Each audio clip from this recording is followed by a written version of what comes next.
administrative with the bishop. So I have to do that in 9 months or less. So there's a lot of travel. That sounds like a lot of travel. Now, there was a couple of topics that I wanted to make sure we cover today, Felicia, and we talked about those ahead of time. And so I'm just going to jump right in. Okay. You have been in ministry for 28 years. Yes. You in ordained ministry for 28 years. An ordained ministry for 28 years. You are a woman in ministry in church leadership.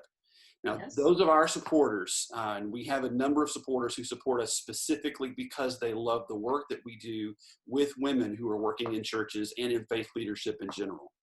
So I want them, and they want to understand what is different about being a woman working for churches. And of course, you can speak from your own experiences, but if you've got broader generalizations you want to make too, I welcome hearing that, and I know they would too. Okay. In the broader spectrum, it's no different than corporate America. We're still trying to break the glass ceiling. So very few women, less than 1% of women in the Methodist Church serve in what we call large or mega churches, churches with over 1,000 members. And so the same thing, corporate America, the higher you go, the less the presence of women is notable in the ranks of CEO, COO, or CFO. So that's number one. Number two, because denominationally and theologically, some people have different varying views of women in ministry. It is hard for some women in some particular denominations to even be a pastor. They're allowed to be a chaplain. They're allowed to have more of a pastoral role, but not a leadership role. Myself, I started in a very small African-American church.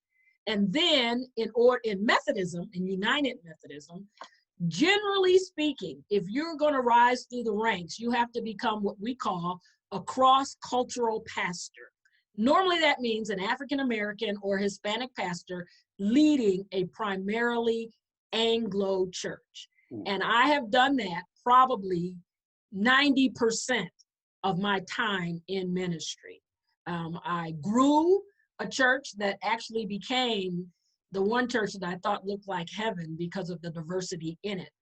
And I have been the pastor in a large county seat, downtown, primarily Anglo church. So it's harder to get into a leadership. It's harder in United Methodism. We are appointed. So I can't even go out and preach in a pulpit so a committee can select me. It is up to the bishop to place me or to ask me where I want to go.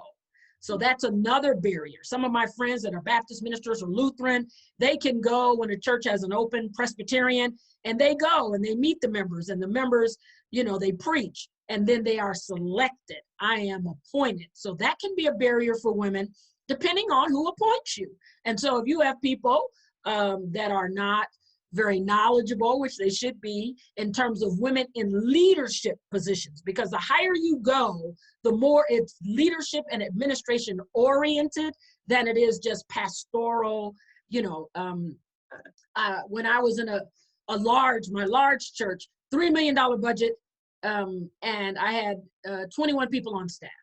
So I came from the business world, so that was no big deal. But how many women have leadership experience in larger organizations with large budgets? So that's number one. Being an African-American woman in a predominantly Anglo denomination, I am the only African-American female elder in my conference, a conference of over 150 pastors.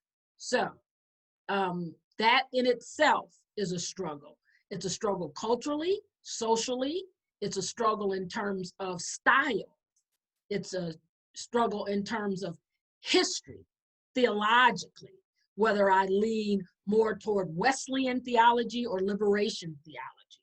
And so there are a lot of variables that people don't even look at, regardless of the color of my skin. I like to tell people all the time, all I have to do is walk in the door and you automatically know two things about me. I'm a woman and I'm Black. So I have to overcome that whenever I go to a new parish, a new church, or a new position. And so there are lots of problems being a woman. Unequal pay,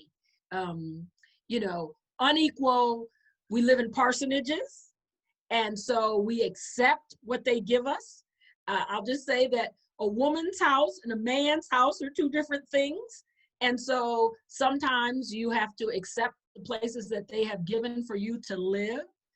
There are just a lot of, I'm a trauma chaplain by training, so I do a lot of pastoral training. I don't counsel men alone.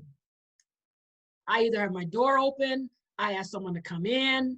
I have to be very careful and cautious about how I appear in circles, because all of my peers are men. So when I go to a restaurant, I go to a restaurant with men. When I'm staying in a hotel and I'm waiting, all the people around me are men that I'm waiting on. And so these are just things and perceptions that people can have. If they see me late somewhere with a man, that's another particular issue. So you worry a lot about characterization. How are people characterizing you, and how are you carrying yourself in terms of being the leader of this Christian body?